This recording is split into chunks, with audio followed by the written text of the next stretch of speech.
Hey there, hey there. Is this thing on? It's been a while. Welcome back to Skyway TJ. Let's not talk about how I haven't been here for a year. I don't want to talk about it. It's been a year. All right? We're just going to hop right into it. You saw the title. These are the top 10 horror movies of 2023. I'm back. So since the year is pretty much wrapping up, I'm going to be doing my end of the year lists. And horror is pretty much done for the year, so I don't think I'm going to be missing anything else to come out. I don't think anything else is going to take these top 10. So let's start with number 10 right now. So at number 10, I have Infinity Pool. This movie came out near the beginning of the year. It has stars Mia Goth, and to be honest, I don't remember any of the other actors' names. It's this weird movie about where people could be cloned, and there's all these implications of like who's the real one, who's the clone, and all these very, very weird shots. And the movie is all around batshit fucking insane. And that's why I kind of like it. I like movies that are insane. There's a really weird shot where you focus on this dude getting a hand job for way too long, and then you see the aftermath, and that's stuck in my head. And for some reason, I still put it on this top 10 list. At number 9, I have The Blackening. I'm not the target audience for this movie, I don't think. It's obviously geared towards the black community, but I still laughed my ass off during the movie. I think it could have been a bit better. There are some scenes that fall a little bit flat, and some of the jokes don't necessarily hit, but it's one of those horror comedies that is just so damn good. Very good graphic kills in it as well, and I heard it's getting a sequel. So, very excited to see that. At number 8, I have No One Will Save You. This movie came out on Hulu this year, and it stars Caitlin Dever. There's no dialogue in this movie. The only things you hear in this movie are like the ambient sounds and screams and mumbling and shit like that. But there's no dialogue between any of the characters. The main girl is isolated from her community from an event that happened to her years ago, and she's getting abducted by aliens, and she can't tell anyone about it, and she has to fight for herself. And it's this wonderful story about depression and the lasting effects that it has on us and all this stuff. It's a very good movie. It's on Hulu, and yeah, I was shocked by how much it hit me, and I'm very glad I watched it because honestly, that's not my type of movie usually, but this one was really, really, really good. At number 7, I have Talk to Me. I see a lot of people put this as their number 1 of the year, and I agree that it's very, very good. It was like an instant hit. People really liked it, and it's getting a sequel, which congrats for that. I like it. Supernatural horror doesn't always get to me that much, like getting possessed by ghosts and spirits and shit.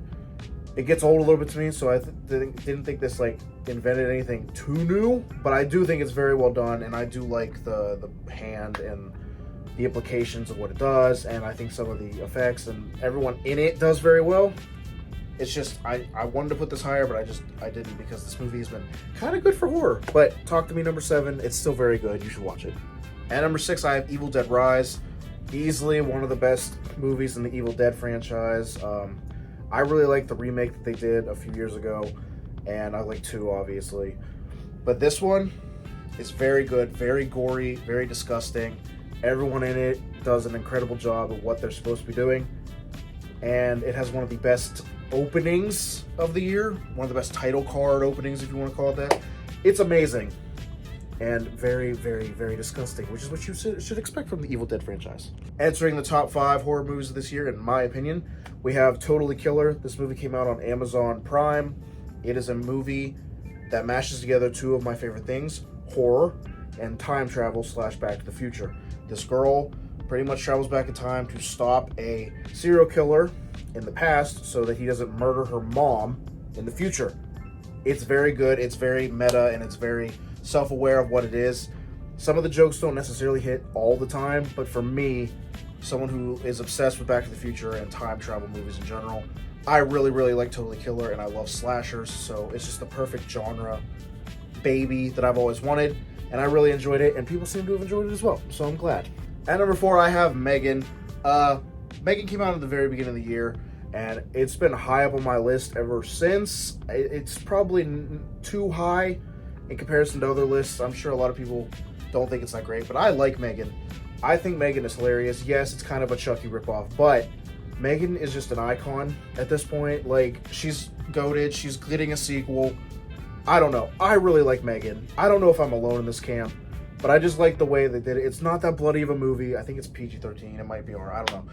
But it's not that bloody, and it's fun time, and Megan slays. So I don't know. I like Megan. At number 3, I have Thanksgiving. I've been wanting a good Thanksgiving horror movie for years, and we finally got one. At first, I was skeptical going into it because, it's been marketed as an Addison Rae Thanksgiving horror movie, and I thought it was going to be cheesy. And in some cases, it is cheesy, but it's a very, very good slasher with very fun, creative kills. And I was on the edge of my seat the whole time trying to guess who the killer was. And, is it kind of obvious in the end? Yeah, but it's a very fun time, very full of fucking fun one-liners.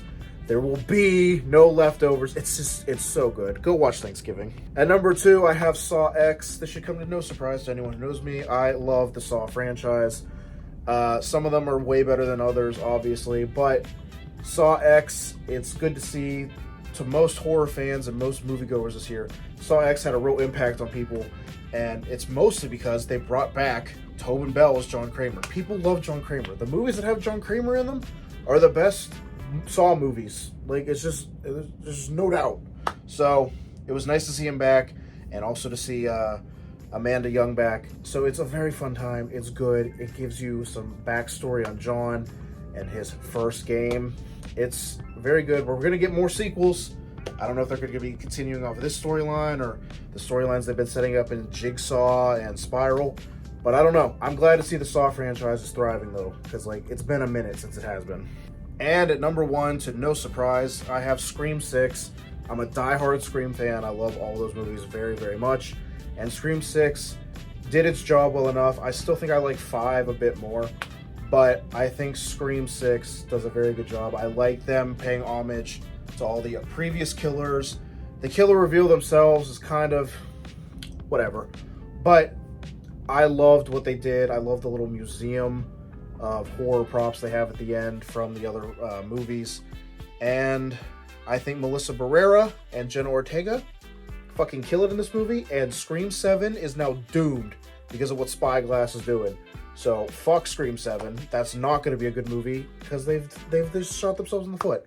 But Scream 6 was good, and in my mind, if the series ends in my mind in that point, then so fucking be it. But yeah, number 1, Scream 6. Shouldn't be a surprise to anyone. Well, that was my list of the top 10 horror movies of 2023. This has been an okay year for horror, pretty much. There hasn't been that much crap. There's been a few misses, but it's not as it hasn't been as good as 2022. Hands down. Last year was way better for horror. But it's a pretty solid year. And I'm excited to see what the future holds for next year. There's some bangers coming out. Well, guys, that was my top 10 horror movies of the year. Hope you enjoyed it. If you did, like, subscribe if you feel like it. I don't know when I'll make another video. The next videos coming out are definitely going to be the top 10s of the year. So top 10 movies overall of 2023. Maybe the superheroes ranked movies, the superhero ranked list of all the superhero movies that came out this year. I think there's 10 or 9. So that might come out. Worst movies of the year, my most anticipated movies of next year. So if you want to see any of that, I will be posting them soon. Hope you have a great day. Goodbye.